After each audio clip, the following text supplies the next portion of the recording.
아직까지는 추운 날씨지요. 여러분들 건강 잘 챙기시기 바라고요. 또 기쁜 소식이 있다면 다음 주 목요일부터 날이 확실히 풀려서 영상 12도에서 13도까지 올라간다고 하는데요. 다음 주 목요일이 무슨 날이길래 그렇게 날씨가 좋을까요? 혹시 아시나요? 다음 주 목요일부터 무슨 날인가 봐요. 딱 목요일부터 날씨가 너무 좋대요. 청년부 겨울 수련회. 그죠? 여러분들 이렇게 하나님이 날씨까지 보장해 주시다니요. 지난 주일날 우리가 기도했잖아요. 좋은 날씨 달라고. 이제 우리가 참여하기만 하면 됩니다. 모쪼록 우리 승리, 빅토리라는 주제로 이번에 겨울 수련회 진행하는데요. 이 자리에서 한 사람도 패배를 원하는 사람 없을 겁니다. 그런데 승리하는 방법을 몰라서 패배하는 거죠.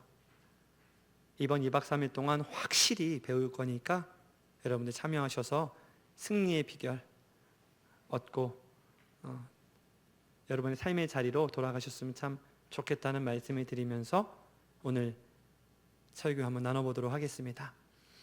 오늘 본문은 솔로몬이라는 사람이 저자로 알려진 아가입니다. 아가서라고도 표현하죠. 솔로몬 왕하고요. 지극히 평범한 여인, 이름은 술람미라고 하는 여인입니다. 술람미라는 이름의 여인 간에 연애하고 결혼 이야기를 담고 있습니다.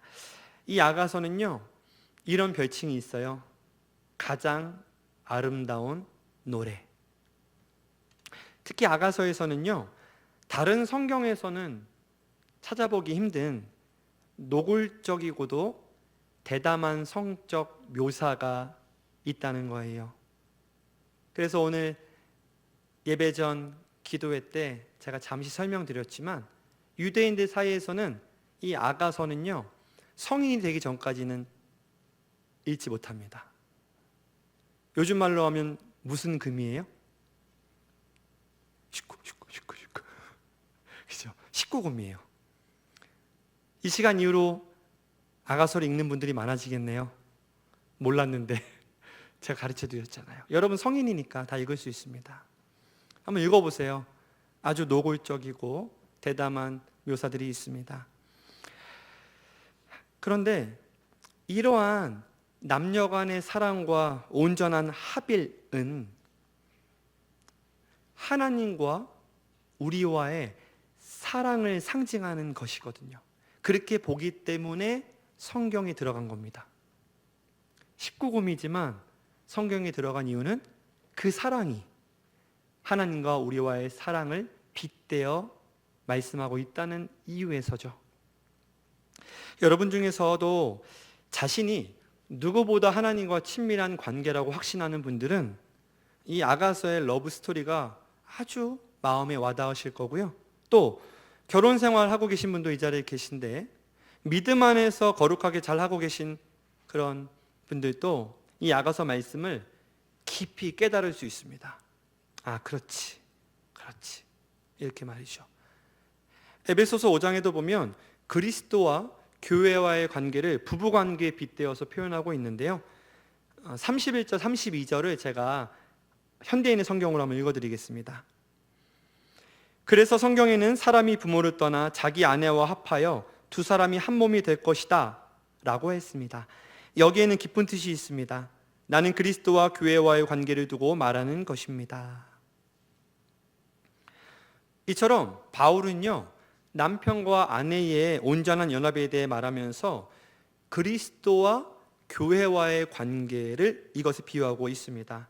따라서 저는요, 여러분이 모두가 꼭 반드시 진실한 사랑을 만나서 진실한 사랑을 나눌 배우자를 만나서 서로 다른 두 사람이 온전히 연합하여 한 몸을 이루는 것을 경험했으면 좋겠습니다.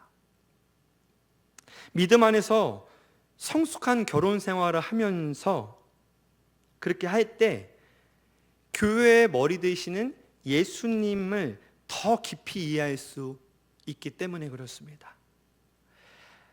자, 그럼 이런 약간의 배경 지식을 가지고 오늘 본문을 한번 살펴보겠습니다. 오늘 본문은 사랑에 빠진 남녀가 서로 만나서 결혼을 약속하는 장면을 담고 있습니다.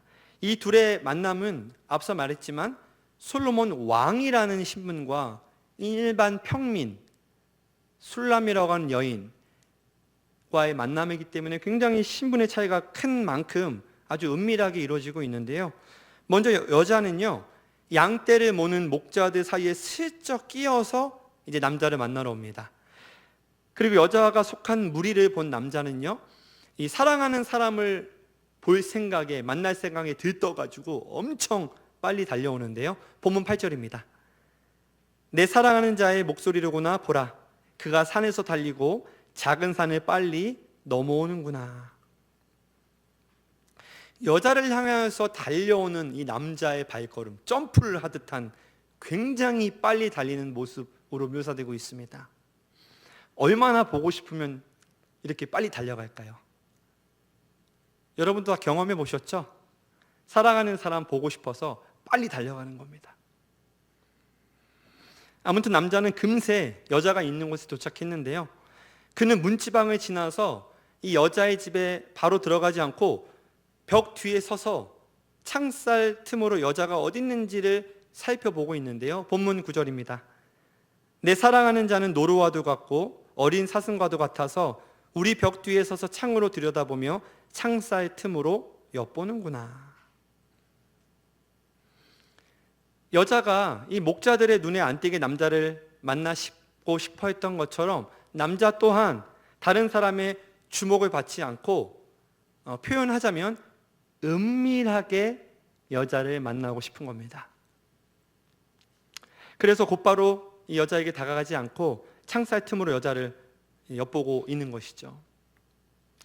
이처럼 사랑하는 사람과 사람의 만남은요, 먼저는 설레는 것이고, 그리고 아무리 피곤하다가도 그 사람 만날 생각에 힘이 나는 것입니다. 동시에 이 부분을 꼭 말씀드리고 싶은데, 연인 사이에는 은밀한 만남이 필요하다는 것이죠. 즉, 둘만의 시간이 참 중요합니다. 왜 그럴까요? 남자와 여자가 둘만의 은밀한 시간이 필요합니다. 왜 그렇죠? 서로가 서로에게 집중할 수 있는 시간이기 때문에 그렇습니다. 마찬가지로 하나님도 여러분 각자와 이런 시간을 원하신다는 겁니다. 하나님께서 제 앞에 앉아 계신 아무개 바로 여러분과 당신과 이 은밀한 시간을 가지고 싶어 한다는 것이죠. 하나님은 끊임없이 나에게 사랑한다고 말씀하시고 또 내가 은밀히 기도하는 가운데 당신의 크고 놀라운 일들을 우리에게, 나에게 보여주신다는 것입니다. 실제로 하나님과 깊이 있게 교제하다 보면 다른 사람에게는 쉽게 말할 수 없는 비밀이 생겨나거든요. 마치 연인끼리 속삭였던 대화를 다른 사람에게 말하지 않는 것처럼 말입니다. 하나님은 이렇게 여러분 각자와 은밀하게 만나서 교제하기 원하시는데요. 그렇다면 여기서 이제 질문을 안 할 수가 없습니다. 여러분은 하나님과 여러분이 독대하는 여러분만의 시간이 있나요? 한번 잘 생각해 보세요. 스스로에게 질문을 던져보세요. 여자친구랑 만날 시간이 있고 남자친구랑 만날 시간이 있어요. 좋은 거예요. 뭐라고 하는 거 아닙니다. 그런데 그것과 별개로 여러분이 하나님과 여러분 자신만의 독대하는 그런 은밀한 시간이 현재 여러분 삶에 있냐는 거죠. 있나요? 하나님은 나와의 1:1 만남을 고대하시는 분이시라는 사실을 여러분이 믿어야 하고요. 오늘 본문 속 남자처럼 하나님은 나와의 그 1:1 만남의 시간을 위해서 어떻게 하세요? 빠르게 달려오셔서 여러분을 만나고 싶어 하시는 분이라는 것을 오늘 잠시 그동안 잊고 있었다면 이 시간 여러분이 잊지 마시기 바랍니다. 그런가 하면 마음에 사랑이 가득한 남자가 드디어 여자에게 청혼하는데요, 본문 10절과 13절에서 반복해서 나오는 말이 이런 거예요. 나의 사랑, 나의 어여쁜 자야, 함께 일어나서 가자. 이게 계속 반복됩니다. 이게 바로 남자의 청혼인데요, 사실 이 말을요 원어인 히브리어로 직역하면 일어나라, 나의 사랑 어여쁜 자여, 그리고 가라 입니다. 남자가 여자에게 함께 갈래? 이렇게 부드러운 그런 청유형이 아니고 일어나라, 가라, 이렇게 명령형으로 청혼하는 건데요, 이는 사랑을 확신한 남자가 여자에게 거절할 여지를 주지 않고 적극적으로 청혼하는 겁니다. 이게 기분 나쁜 표현이 아니라 거절할 여지 안 주는 겁니다. 그러니까 요즘 말로 하면 이 정도 되겠죠? 거절을 거절한다, 뭐 이 정도 되겠어요. 그리고 본문 11절부터 13절에서는 둘의 사랑이 맺어질 시기가 왔음을 언급하는데요, 보니까 겨울이 지나고 우기도 끝나고 꽃이 피는 시기고 무화과 나무는 벌써 첫 열매를 맺었고 포도나무에 꽃향기가 막 풍겨 나온다는 건데, 이게 뭐겠습니까? 결혼의 때가 찼음을 보여주는 비유죠. 남자와 여자가 서로 사랑하다 보면, 그 사랑이 계속되면 어때요? 무르익게 되면 서로를 더 강력히 소유하고자 하게 되는데, 그게 뭐예요? 언약 관계인 결혼까지 나아가게 된다는 것이죠. 자, 그렇다면 오늘 본문 속 여자는 이 남자의 이 확신에 찬 적극적인 청혼을 받아들였을까요? 아닐까요? 이미 다 알고 있죠. 결론만 말씀드리면 여자는 남자의 청혼에 네! 라고 대답한 겁니다. 본문 16절 상반절입니다. 내 사랑하는 자는 내게 속하였고 나는 그에게 속하였도다. 남자가 함께 인생길 걸어가자, 나와 함께 가기 위해 일어나라, 가라, 이렇게 말했더니 여자가 나는 그에게 속하였다, 이렇게 대답한 것입니다. 이를 히브리어로 직역하면 나는 그의 것입니다 라는 겁니다. 무슨 말인가요? 두 사람의 관계를 소유 개념으로 표현한 것인데, 이는 여자가 결혼이라는 언약 관계 안에 들어서겠다는 그런 뜻입니다. 따라서 이것을 풀어서 설명하자면 나는 그를 내 남편으로 삼아 그의 아내가 되겠다입니다. 제 앞에 앉아 계신 우리 중곡동교회 청년들처럼 헌신적으로 교회를 섬기던 어떤 다른 교회에 한 자매가 있었습니다. 매일 교회에서 살다시피 했어요. 그 자매는 말이죠, 또 교회에서 맡기는 그 많은 일들을 군말 없이 감당했는데요, 그러다 보니까 대학교 수업에 빠질 때도 있고 또 학점도 낮아지고 연애할 시간은 당연히 없었습니다. 그래도 하나님께 충성했던 이 자매가 어느 날 소위 말해서 시험에 들은 겁니다. 주변을 돌아보니까 대충 적당히 신앙생활 하던 선배나 후배들은 성적도 좋고요, 또 결혼할 사람들 잘 만나고 또 세상적으로도 부족함 없이 사는 것 같은데, 그런데 하나님께 헌신하느라 정작 자신을 챙기지 못했던 이 자매는 앞날이 캄캄하고 나아갈 길도 보이지 않고 연애나 결혼은 너무 먼 남의 일만 같았다는 거죠. 어느 날 그런 생각이 든 거예요. 급기야 그동안 하나님께 순종했던 일이 바보처럼 느껴진 이 자매는 하나님을 원망하기 시작했습니다. 이제 더는 하나님께 시간도 에너지도 마음도 들이지 않겠다고 그렇게 마음을 먹고 그 지경에 이릅니다. 뭔가요? 실족한 거죠. 제대로 시험에 든 겁니다. 아무튼 이 강팍한 마음으로 오늘 이 시간처럼 청년부 예배에 나온 어느 날 이 도입부 찬양 시간에 경배와 찬양팀이 찬양을 부르는데, 그런데 그 도입부 찬양의 그 가사가, 노래가 오늘 본문의 배경인 나의 사랑하는 자의 목소리, 이렇게 시작하는 그런 찬양이었다는 거죠. 그런데 그 찬양의 가사 후렴이 이렇거든요. 제가 읽어드릴게요. 나의 사랑, 나의 사랑, 나의 어여쁜 자야, 일어나 함께 가자. 이 찬양을 어쨌든 불렀던 그 자매, 그 실족한 자매는 하나님께서 넘어져 있던 본인에게 손 내미시면서 이렇게 얘기하는 것 같았다는 거예요.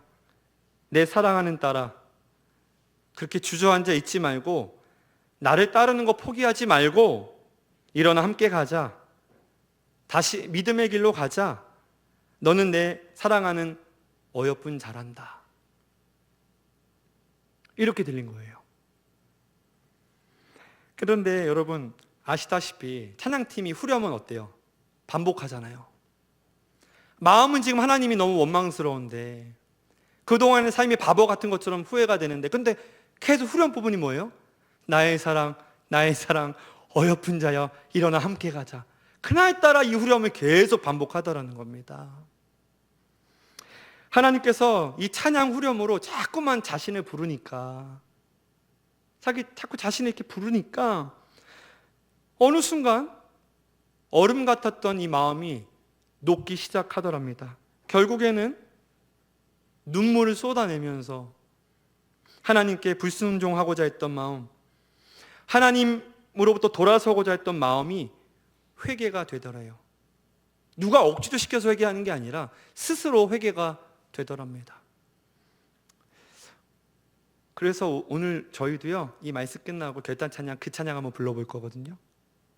준비해 봤는데요, 혹시라도 이 자리에 예배당에 나와 있는데, 지금 앉아는 있는데, 그런데 이 마음 깊숙이 하나님과 멀어진 청년들이 있다면, 혹시 있다면 하나님의 부르시는 음성에 귀를 기울이시면서 실족과 낭망의 자리에서 다시 일어나서 주님과 함께 걸어가겠다고, 주님을 따르겠다고 다시 한번 마음 먹는 시간이 되었으면 참 좋겠습니다.